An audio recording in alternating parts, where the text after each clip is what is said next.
Langkah ketiga dalam perencanaan adalah menyusun alur tujuan pembelajaran atau ATP.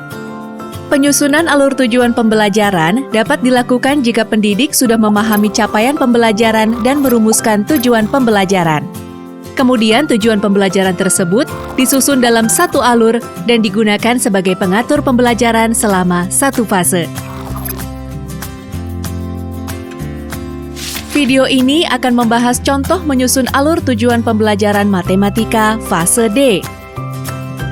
Penyusunan alur tujuan pembelajaran dapat dilakukan dengan tahapan berikut.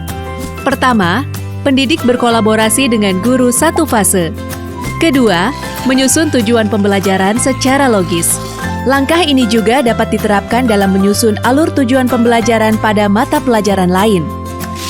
Tahap pertama dalam menyusun alur tujuan pembelajaran adalah berkolaborasi dengan guru satu fase.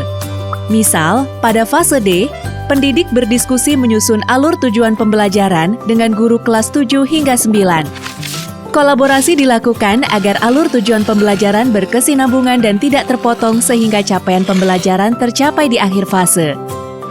Tahap kedua dalam menyusun alur tujuan pembelajaran adalah menyusun tujuan pembelajaran secara logis.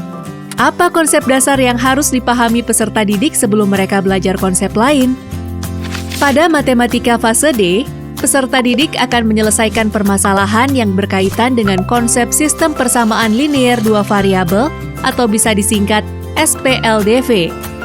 Sebelum peserta didik belajar konsep SPLDV, peserta didik perlu memahami konsep aljabar seperti variabel, suku, dan operasi pada aljabar.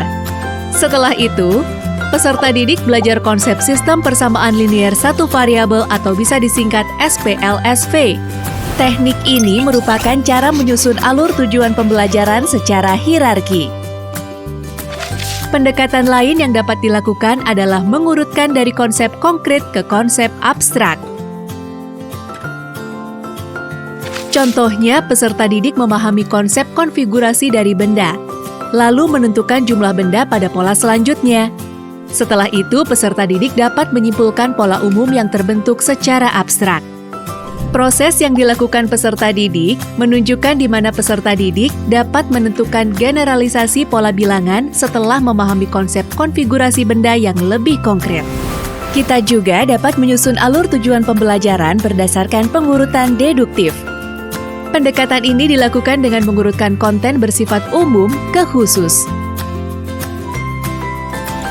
Contohnya, peserta didik memahami konsep sifat dan karakteristik bilangan secara umum.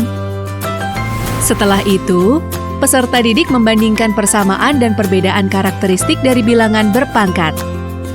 Pendekatan lain yang dapat pendidik lakukan dalam menyusun alur tujuan pembelajaran adalah pengurutan dari yang mudah ke yang sulit.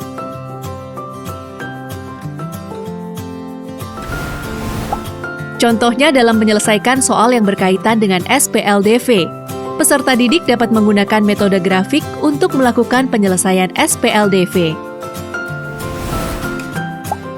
Selanjutnya, peserta didik dapat menggunakan metode substitusi atau eliminasi,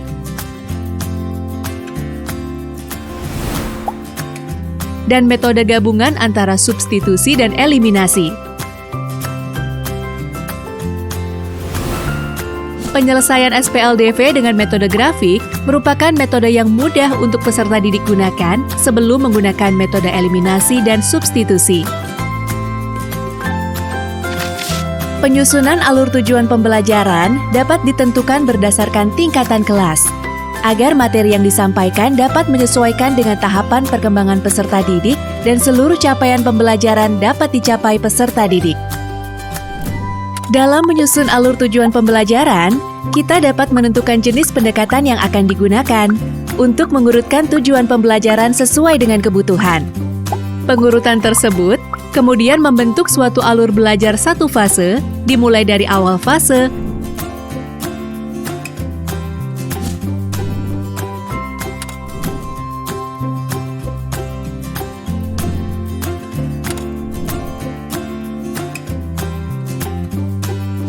sampai nantinya menuju ke akhir fase.